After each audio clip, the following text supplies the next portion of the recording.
എല്ലാവരും ഓണമൊക്കെ ആഘോഷിച്ചിട്ട് ഇരിക്കാന്നറിയാം. അപ്പോൾ എന്തെങ്കിലും എല്ലാ ഓണക്കാലവും നമ്മൾക്ക് തരുന്ന ഒരു മെസ്സേജ് എന്താ? കാണം വിറ്റിട്ടും ഓണം ഉണ്ണണം എന്നാണ് നമ്മളുടെ പഴമക്കാർ നമ്മളെ പഠിപ്പിച്ചിട്ടുള്ളത്. പക്ഷെ നമ്മളുടെ ജീവിതത്തിൽ നമ്മൾക്ക് സമ്പത്ത് ഉണ്ടാക്കണം എന്നുണ്ടെങ്കിൽ നമ്മൾ പഠിക്കേണ്ട ഒരു 7 കാര്യങ്ങളാണ് ഇന്നത്തെ ഒരു വീഡിയോയിൽ ഞാൻ നിങ്ങളോട് ഷെയർ ചെയ്യാൻ വിചാരിക്കുന്നത്. ഒന്നാമത്തെ കാര്യം എന്ന് പറഞ്ഞു കഴിഞ്ഞാൽ, നമ്മൾക്ക് പണം ഉണ്ടാക്കണമെങ്കിൽ നമ്മൾ പണത്തെ സ്നേഹിക്കാൻ തുടങ്ങണം. നമ്മൾക്ക് കിട്ടുന്ന പണത്തിൽ നിന്ന് ഒരു 10% നമ്മൾ ഇൻവെസ്റ്റ്മെൻറ്റിലേക്ക് മാറ്റിവെക്കുക എന്നുള്ളതാണ് ഏറ്റവും പ്രധാനപ്പെട്ട കാര്യം.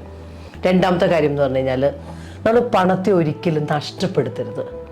നമ്മൾക്ക് കിട്ടുന്ന പണം നഷ്ടപ്പെടുത്താനായിട്ടുള്ള ഒരു മാർഗത്തിനും നമ്മൾ മൂവ് ഔട്ട് ചെയ്യരുത്.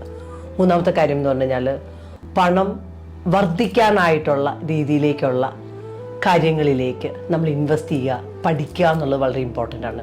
റിയൽ എസ്റ്റേറ്റ് ആവാം, കൊമേഴ്സ്യൽ പ്രോപ്പർട്ടീസ് ആവാം, ഇതൊക്കെ നമ്മളെ സംബന്ധിച്ച് പല SIPസിൽ ഇൻവെസ്റ്റ് ചെയ്യണതാവാം. ഇതെല്ലാം നമ്മൾ പഠിക്കണം, പണത്തെ എങ്ങനെ വളർത്താം നമുക്ക് വേണ്ടിയിട്ട്.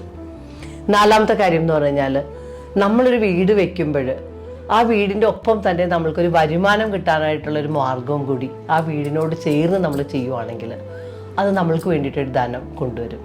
കാര്യം വീടൊരിക്കലും ഒരു ഇൻവെസ്റ്റ്മെൻ്റ് അല്ല. അപ്പോൾ അതിൻ്റെ കൂടെ ഒരു ധനം കിട്ടാനും കൂടി നമ്മൾ ഇൻവെസ്റ്റ് ചെയ്യുവാണെങ്കിൽ അത് വളരെ നല്ലതാണ്. എഗെയിൻ അഞ്ചാമത്തെ കാര്യം എന്ന് പറഞ്ഞാൽ, പണത്തെ ശരിക്കും ഫ്യൂച്ചറിലേക്ക് ഇൻവെസ്റ്റ് ചെയ്യാനായിട്ട്, ഫ്യൂച്ചറിലേക്ക് ധനം ഉണ്ടാക്കാനായിട്ടുള്ള രീതിയിലേക്ക് പോലും നമ്മളുടെ പണത്തെ ഇൻവെസ്റ്റ് ചെയ്യുക എന്നുള്ളത് വളരെ ഇമ്പോർട്ടൻ്റ് ആണ്. ഏറ്റവും അവസാനത്തെ കാര്യം എന്ന് പറഞ്ഞാൽ, പണം സമ്പാദിക്കാനായിട്ട് പഠിക്കുക എന്നുള്ളതാണ്. മറ്റുള്ളവരെ ഒബ്സർവ് ചെയ്യുക, പണം എങ്ങനെ ഉണ്ടാക്കാമെന്ന് പഠിക്കുക. ഇത്രയും കാര്യങ്ങൾ നമ്മൾ ശ്രദ്ധിക്കുകയാണെങ്കിൽ നമുക്ക് നല്ല പണക്കാരനാവാൻ പറ്റും.